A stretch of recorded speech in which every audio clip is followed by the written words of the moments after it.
Welcome to the Table Podcast, where we discuss issues of God and culture, brought to you by Dallas Theological Seminary.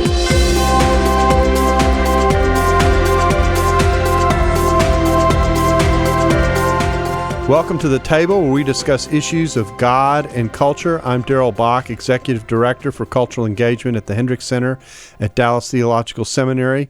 And today our topic is the college campus, and the specific campus that we're looking at is Texas A&M. Whoop, whoop. Whoop. So it's great to have Ben Stuart with us. He leads a ministry on the campus called Breakaway that he's about to describe to you.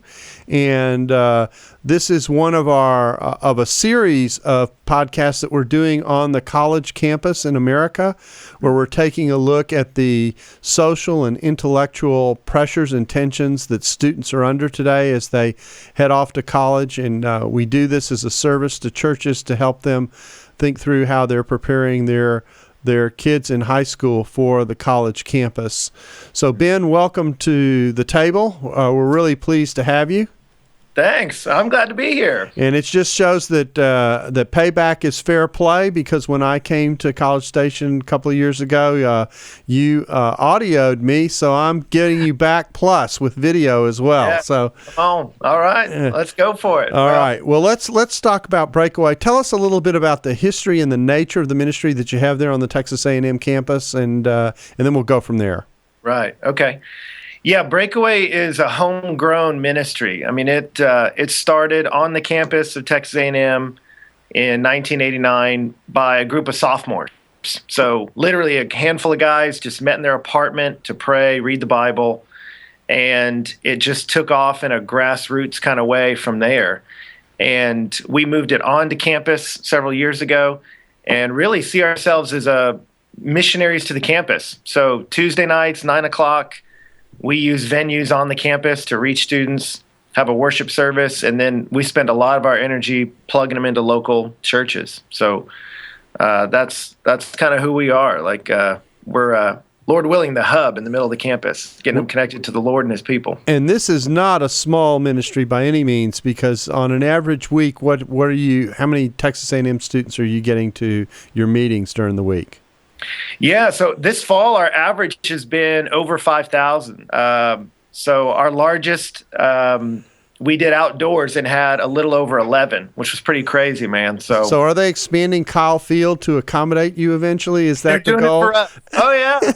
$450 million expansion. We're real grateful. They did that for us. Yeah.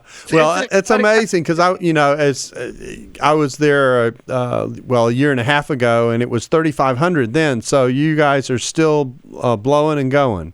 Oh, man, it's been awesome. And, we had the university had 10,000 incoming freshmen this year. That's brand new freshmen. So the school is blowing up, and it's just a fun time to be in ministry. You mean growing? You don't mean Yeah. Yeah. So slang. Exactly.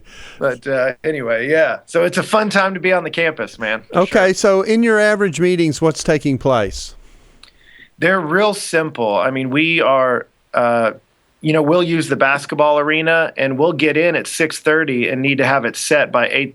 Mm-hmm. So there's not a lot of flashing lights and whatever. It's pretty raw, but it's worship and then teaching of the Bible, a chance for students to pray with people, connect with folks. We have teams that are helping them learn about the churches in town and get connected. And so I think the benefit for some students is they can come and be anonymous. Mm-hmm. They feel the freedom to bring their friends because they're on campus, 9 o'clock at night. They go, hey, let's just slide over to this thing and check it out. So it's very much in their world, about their world. But it's a pretty simple worship service, I guess.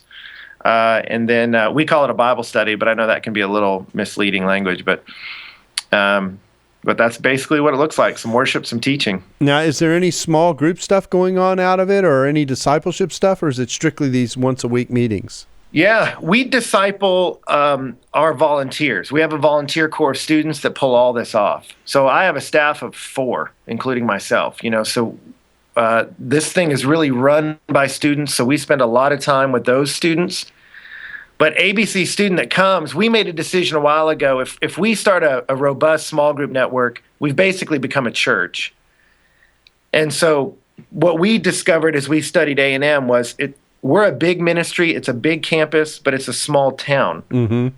And so there's a handful of churches that have amazing ministers that love college students, and we all work together. That's great. And so we told them, we win when your churches grow. These churches will come to Breakaway. They'll set up booths, hand out flyers, and our language is by their sophomore year, students are going to find their community either at a church or at a bar. And if we can push them towards the church, we feel like we won. And so we really, I think part of the reason why God blesses what's happening here is we all work together. The churches, ministries, we work together. So that's great. Now, how large of a student volunteer? You say you're student volunteers. How large a group is that who help you pull off these events? Yeah, it's about 200. Oh, wow. A little less than that. Okay. So 4 of you are working with 200 students, basically. Am I getting that about right? Yeah, I mean, we work with about 20 team leaders. Uh-huh. I mean, it's fun, man, because they really do run it. You know, they know where some things are. I don't know where they are. They make stuff happen, and we get to train them up. It's fun to work shoulder to shoulder with 20-year-olds. You know, as I take it, most college ministries are. You know, you try and bring them in when they're freshmen, and hopefully your top leadership has stayed with you and been around for a while by the time they're either graduating or moved on to graduate school and hung around. That's right. Yeah. That's the toughest part is right where you get them where you want them, you send them on to somebody else. So It's the nature hopefully we're staffing a lot of great churches, you know. That's great. Well, it sounds like it's a terrific ministry. Now, as you know, since I told you, we're interviewing ministry leaders literally around the country. So we've done one in the Northeast with Princeton. We've done a few we did one interview where we combined 3 schools. This was a Korean professor at Talbot who actually had worked on the campus of 3 schools over a 30-year period, which was kind of a neat interview because he was able to talk about how the campus has changed in the time that he's been on the campus over 3 decades. And also he was able to very much specify how the campuses were different from one another. Your situation is a little different. How long have you been at A&M working on campus? This is my 8th year. 8th year. And were you a student at A&M as well? Yes. Were you part of Breakaway when you were a student? Have you been connected with the ministry that long, or did you come into it afterwards? Yeah, I attended when I was a student. It was off campus at the time and running a little under 1,000 people. Uh-huh. And I went and had a wonderful experience, but I left and never thought I would move back per se. But I'm so glad I did. We love it here, man. We love what we get to do. Well, 8 years is still a pretty interesting slice of time. Is there any sense in which A&M is the A&M of today the A&M of 8 years ago, or is the campus changing? Have things changed very much? What's your take on that question? Yeah, I would say so. You know, people ask me that all the time. Is it like a trip down memory lane? And I say, no, not at all. I mean, it's a very different place. Physically, because so many new buildings have come up, the school is expanding. It's so much larger than when I was there. How many students does Texas A&M have? It's over 50,000 now. Oh, wow. So it's one of the largest schools in the country. That's right. I think it's in the top 5 now. And they've just thrown the doors open. They're going for it, man, in terms of population. What is that doing demographically to your campus? I mean, has that impacted the demographics, the fact that they've thrown the doors open and what I have now in mind primarily is the ethnic mix of the campus? You know, one of the great things at A&M is there's a lot of international students, and particularly because A&M produces a lot of engineers. There's a lot of students from all over the world that come to get engineering degrees, work with oil, that kind of thing. And so we have a huge international student population. Once you get within the U.S., I think there's a decent-sized Hispanic population. There's not a very large African-American population. Interesting. And that's something I think the school has constantly been working to change. But it is interesting. You'll see people from all over the world everywhere. There's a lot more international students, which is nice. Now, so you said the physical, just layout and size of the school has changed a lot in 8 years. Anything else about the school changed over that period? I mean, is the feel of the campus, even though it's bigger and there are more people, pretty much the same, or has that changed? Are the issues staying the same, or are they changing? No, I would say it's a very different day. I mean, these students, they were born in the mid-'90s. Mm-hmm. You know what I mean? Yeah. The freshmen were born in 95. And so this generation is being raised, YouTube was around when they were kids, cell Mm-hmm. phones. The way they're interacting with the culture around them is so different than people that were in school in the 90s. So I think it's very much changed their experience of how they connect with each other, the speed of flow of information to them. Okay, now that's an interesting observation. We haven't heard that one before, so that's a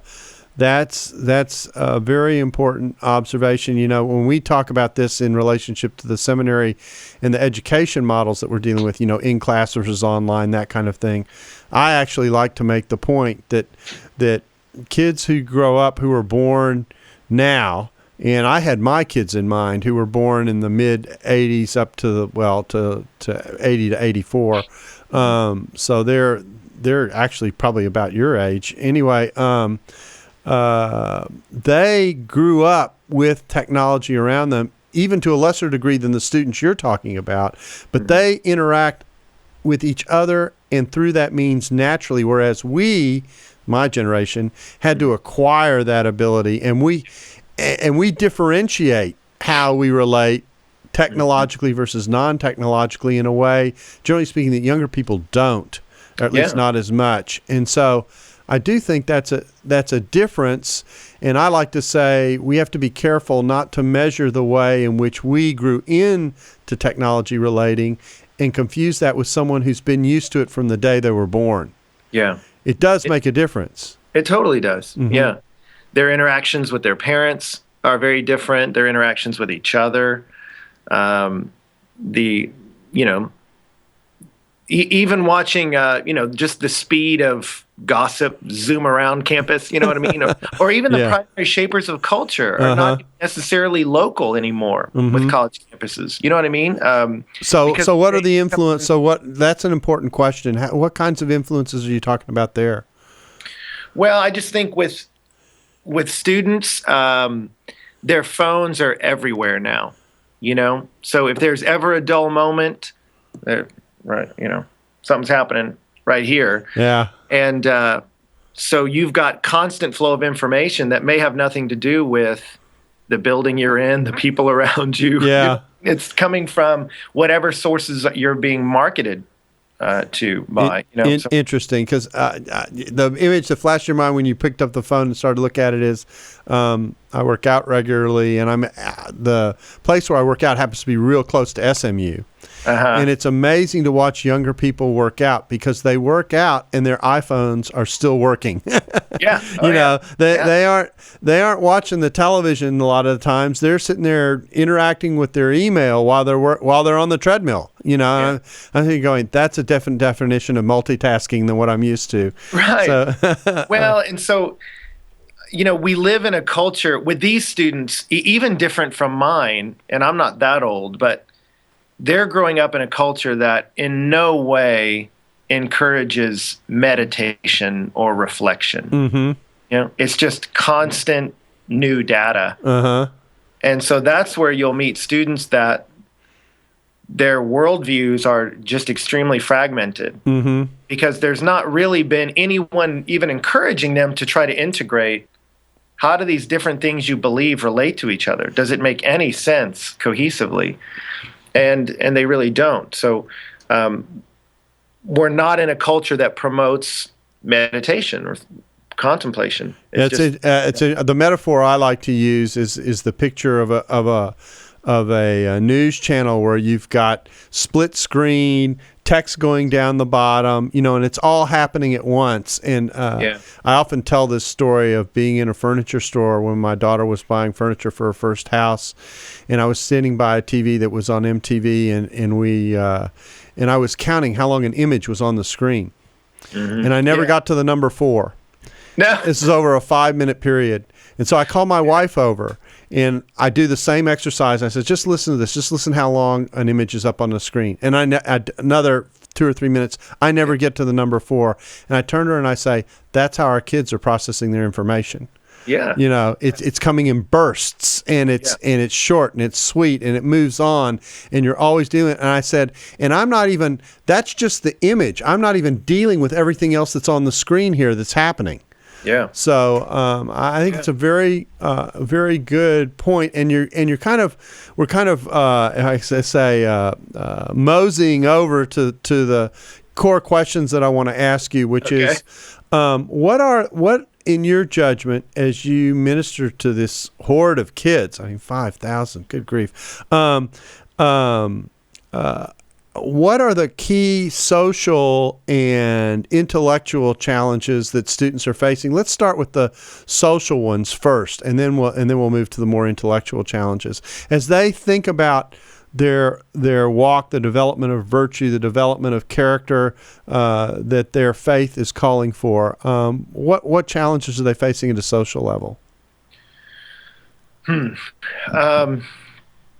I would say there's kind of 2 different pressures I see that are the most frequently showing up in the lives of students. One is there's a lot of stress and anxiety about hurrying up to arrive somewhere, you know. And there's been new studies on it. Jean Twenge wrote that book, Generation Me. You know, she's talking about how this young generation's more entitled and miserable than ever. Yeah. And you see that this message of do whatever you want, be whatever you want, you can go is meant to be encouraging.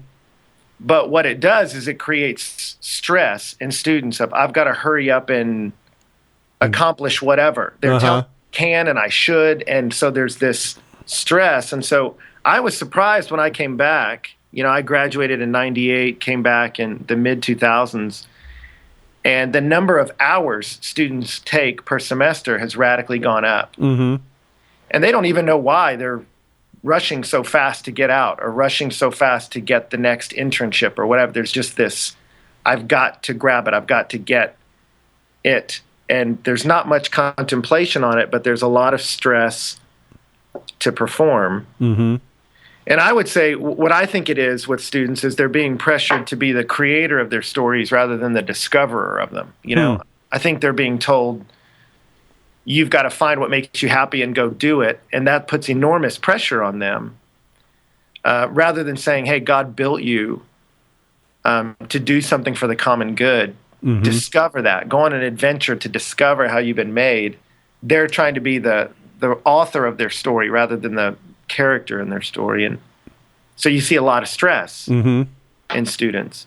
And so the common thing you ask is, how are you doing? Busy. That's the answer. Yeah. Yeah.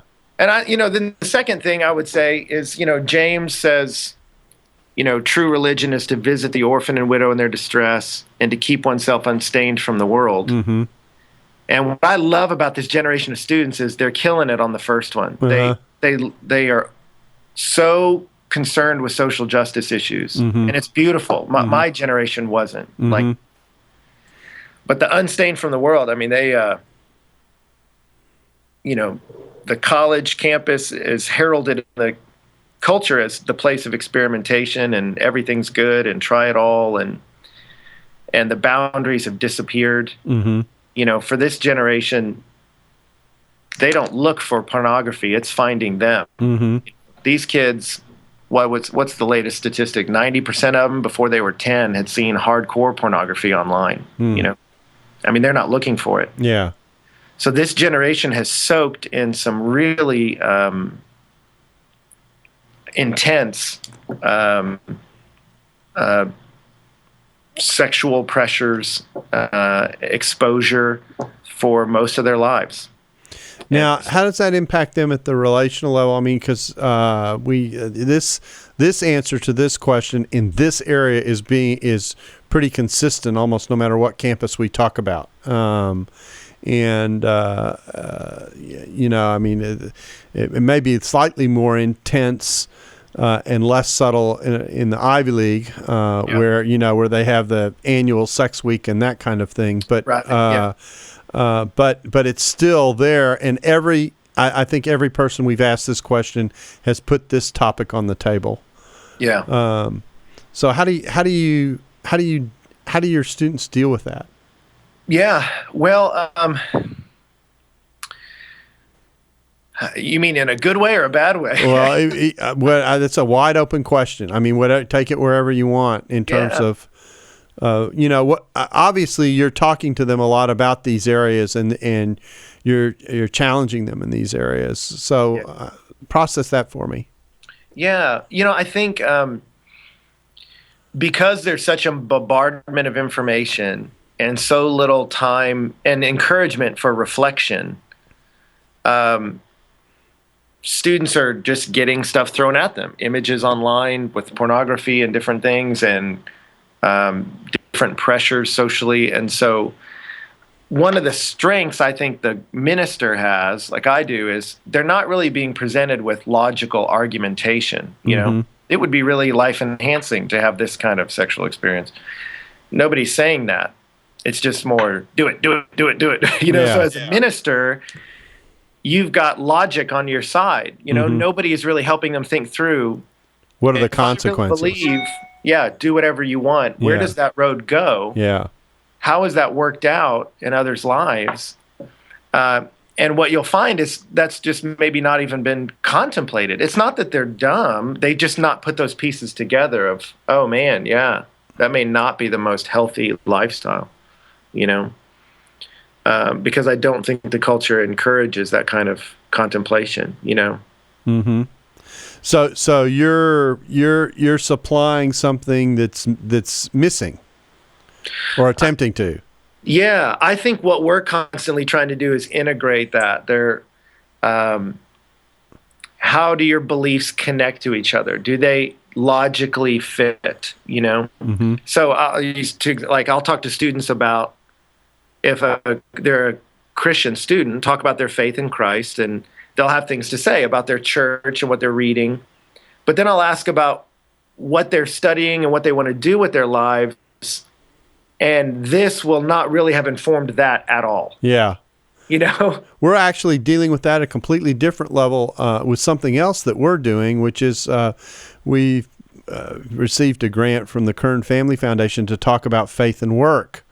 And the point is that most pastors in churches don't talk to people about how they should view the 9 to 5 part of their life. Right. Might talk about the character, but they don't talk about how should you view your work. Do you have a theology of work, if you want to say it that way? Exactly. When I was in seminary, I didn't have a course on workology, and so and so what we have tried to do is to come alongside and say, look, if you're going to have a holistic discipleship and if your life's going to be integrated, you've got to think about how you think about your 9 to 5 job, and it's not.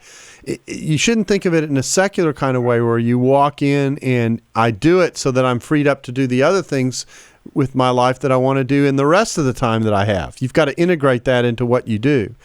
And what I'm hearing you say is you've got the same kind of disconnect.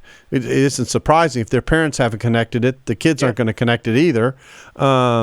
Same kind of disconnect with their lives, that there's kind of the secular portion of their life, and then there's the time that they give over to spiritual things, and it's disjoined, and because it's disjoined, they separate things out and don't connect the dots. Yeah. So so that's how it works in work. You'll definitely see it in that, and choosing a career path of going, the prevailing message is do whatever makes you happy, which is some combination of fame or money based on kind of however you see it. Mm-hmm. And it's not a contemplation of what can you do to serve the public good. I mean, that God really built you to do to bless the community. It's more what's good for me. Mm-hmm. Do you see how that philosophy is not really Christian at all, and trying to connect those things? But then you'll see it sexually too. I mean, I had a friend in ministry encourage me. He said, whenever somebody tweets and mentions your ministry or you, try periodically to go look at their Twitter feed and see what else they talk about. Uh-huh. And it's funny to, I'll do that, and students will not seem to have any problem connecting. Oh, worship tonight was awesome. Oh, I was so hammered on Thursday. Yeah. Is that, or tweet like a Bible verse out, and their little picture is, them in a bikini or with their shirt off, flexing. Yeah. Like, does that not strike you as strange? Yeah. But I don't think they've not gone, well, I actually have a really integrated way of combining those two things.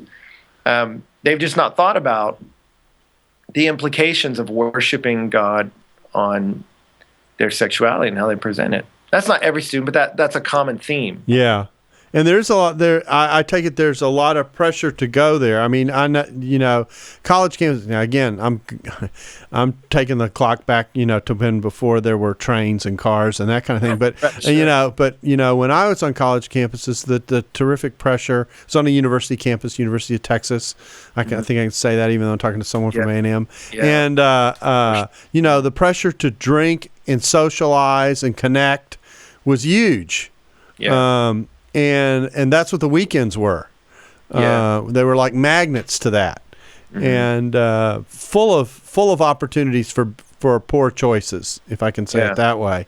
I suspect the nature of the experience may have changed, but I imagine the dynamics of that core thing hasn't changed very much. Would that be fair? Or Yeah, I would say so. It's just I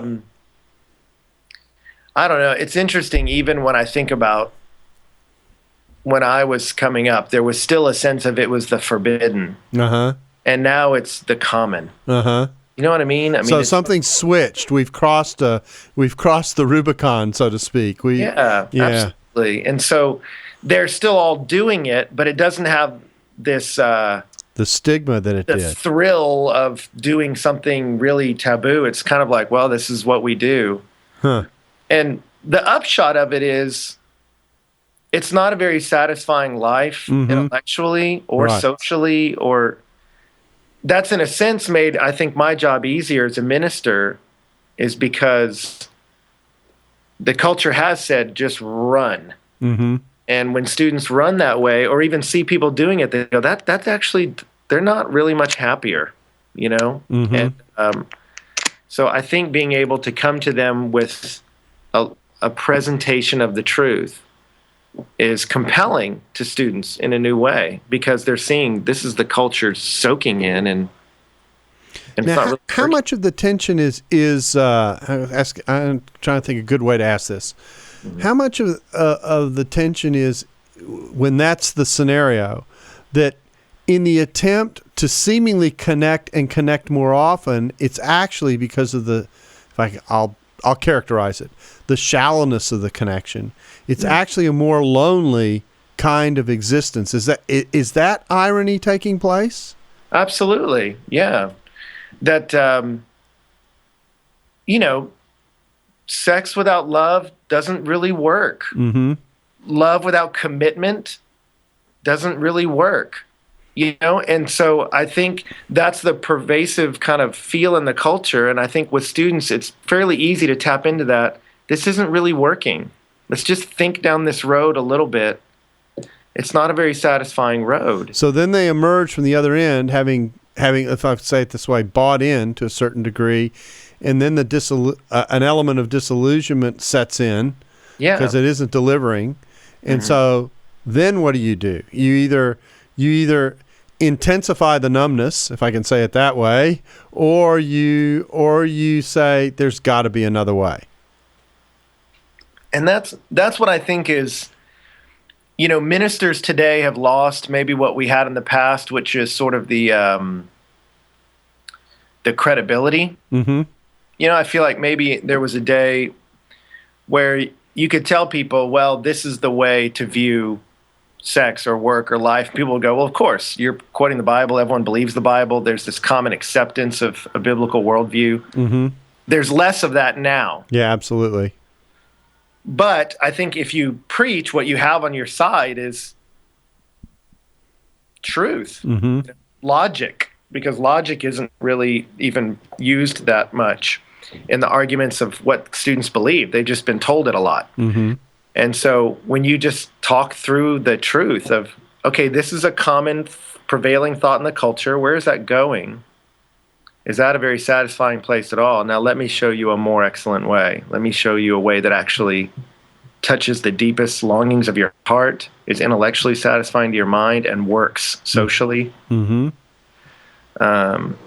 So that's what I think is fun in preaching, is always trying to push integration of, if you really believe that statement, what kind of culture does that make? What society does that make? You know, if you believe, like, a prevailing thought is, we were joking about it the other day, me and a group of students, the prevailing thought is you do you, you know, is a prevailing thing, which basically means you do whatever you want. Yeah. Okay, just run that out a little bit. If everyone in the culture does that, women lose and kids lose.